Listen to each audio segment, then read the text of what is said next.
नमस्कार साथियों, मैं राजेंद्र मंडलोई आपका हमारे इस चैनल पर स्वागत करता हूं। और जैसा कि आप सभी जानते हैं कि हम क्लास 12th के chapter wise objective type question, fill in the blanks, true and false, सारी चीज़ें हम कवर कर रहे हैं। तो आज का हमारा टॉपिक है लेसन 13 फॉरेस्ट एंड रिवर। ठीक है दोस्तों, पिछले वीडियोस यदि आपने नहीं देखे हैं तो उन वीडियोस को आप ज़रूर देखिएगा। क्वेश्चन प्रैक्टिस के नाम से प्लेलिस्ट है, वहाँ पर आप अभी तक के सारे वीडियोस देख सकते हैं। साथ ही यदि आप टेक्स्ट बुक और वर्कबुक को भी पढ़ना चाहते हैं तो उसको भी मैंने हिंदी एक्सप्लेन करके सभी को डाल दिया है। ठीक है दोस्तों, तो चलिए शुरुआत करते हैं। पहला क्वेश्चन है, say whether the following statements are true और फॉल्स। मतलब ये ट्रू और फॉल्स, सत्य असत्य बताना है। जैसे पहला है, द रिवर ऑलवेज ट्रेवल, नदी हमेशा बहती है, तो ये ट्रू है। The sea is the kingdom of water, ये भी ट्रू है, क्योंकि समुद्र जो है वो पानी का साम्राज्य कहा जाता है according to the poem. The forest likes the freedom of moment that the river enjoys, नदी की जो आज़ादी है, उस जिस आज़ादी में वो अपनी यात्रा पूरी करती है, घूमती फिरती है, ये फॉरेस्ट पसंद करता है, तो ये भी सत्य है।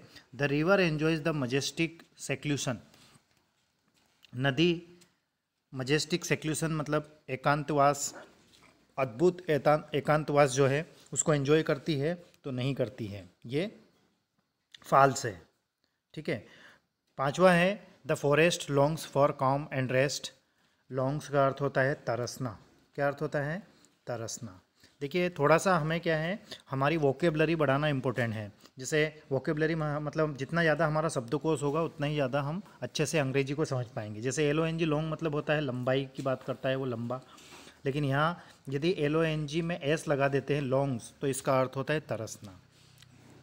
ठीक है दोस्तों, तो द फॉरेस्ट लॉन्ग्स फॉर काम एंड रेस्ट मतलब जंगल शांति और आराम के लिए तरसता है, तो नहीं तरसता है, ये फॉल्स है। The river dies in silence, नदी चुपचाप मर जाती है, तो ये भी असत्य है, गलत बात है, क्योंकि नदी चुपचाप नहीं मरती है।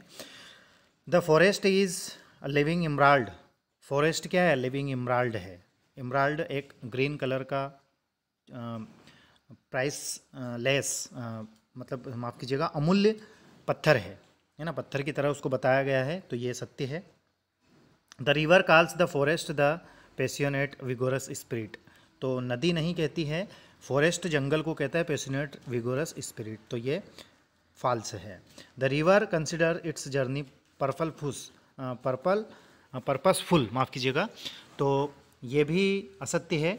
क्यों असत्य है? क्योंकि नदी तो अपनी जर्नी को जो है मीनिंगलेस बताती है। क्या बताती है? Meaningless. Okay.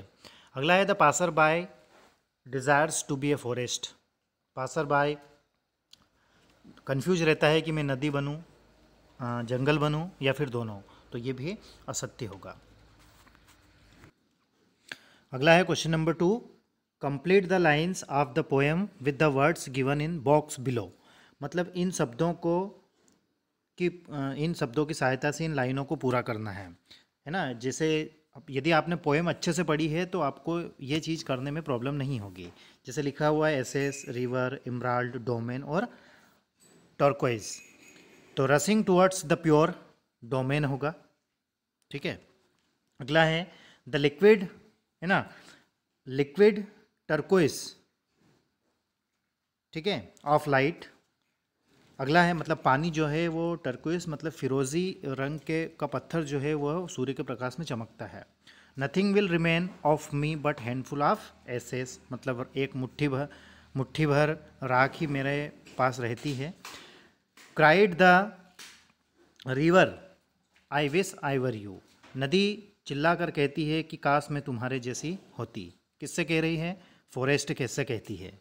Enjoying the seclusion of living emerald, अब जंगल क्या है? एक इमराल्ड पत्थर जो है ना, हरे कलर का एक प्रेसियस पत्थर होता है, कीमती पत्थर, उसको इमराल्ड बोलते हैं, तो उसकी तरह चमकता रहता है। ठीक है दोस्तों, नेक्स्ट क्वेश्चन की ओर चलें। क्वेश्चन नंबर 4 है, match the words given in column A with their antonym in column B, मतलब कॉलम ए में वर्ड्स दिए गए हैं और कॉलम बी में इनके एंटोनिम दिए गए हैं, तो उनसे इनको मैच करना है। जैसे बी वाइल्डरमेंट, इसका अर्थ होता है फुली कन्फ्यूज्ड। क्या अर्थ होता है?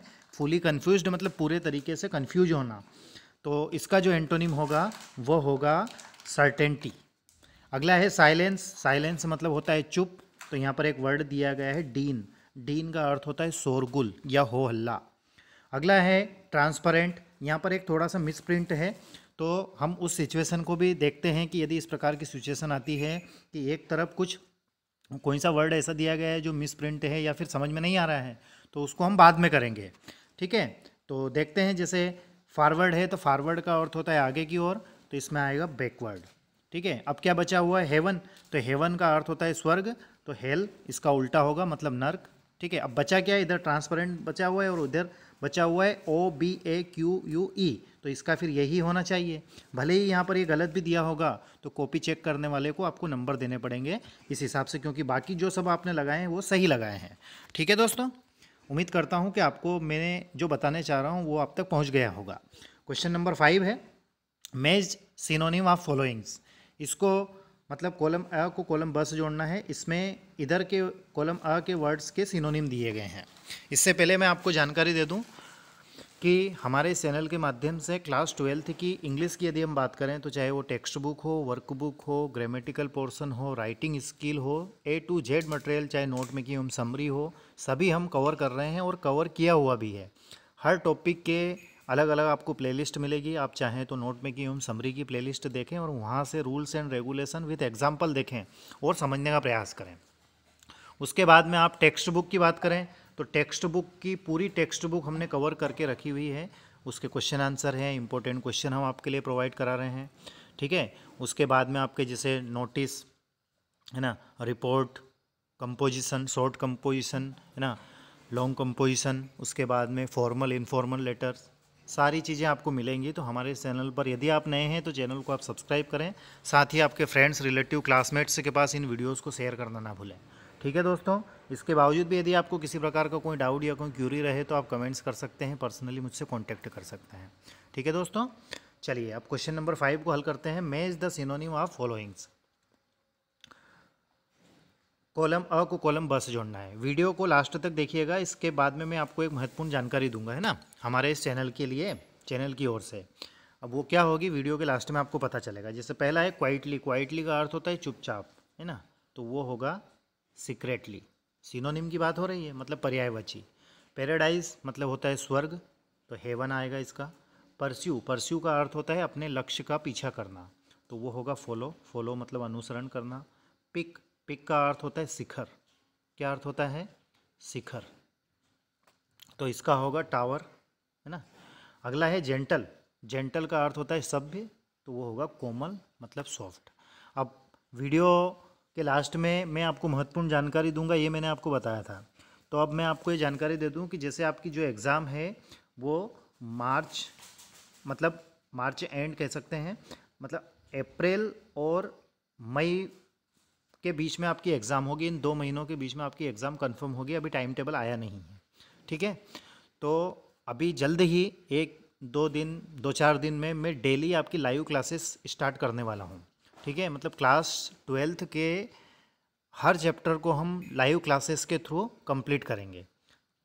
ठीक है दोस्तों, और मैं पहले आपको होमवर्क दूंगा कि ये चीज़ आपको तैयार करनी है। उस चीज़ को तैयार करने के बाद में उस टॉपिक से रिलेटेड ही आपसे क्वेश्चन पूछे जाएंगे और आपके क्वेश्चन पेपर के हर पहलू को हम अच्छे से कंप्लीट करने का प्रयास करेंगे। ठीक है दोस्तों, तो ऐसे ही आप हमारे साथ जुड़े रहिए। मैं कोशिश करूँगा कि आपके हर जो वीकनेस है उसको हम सॉल्व करें, और आप आपके फ्रेंड्स, रिलेटिव, क्लासमेट्स के पास भी इस न्यूज़ को ज़रूर शेयर करें ताकि वह भी इसका फ़ायदा ले सकें। ठीक है दोस्तों, thank you very much for watching. Take care of yourself. Thank you once again.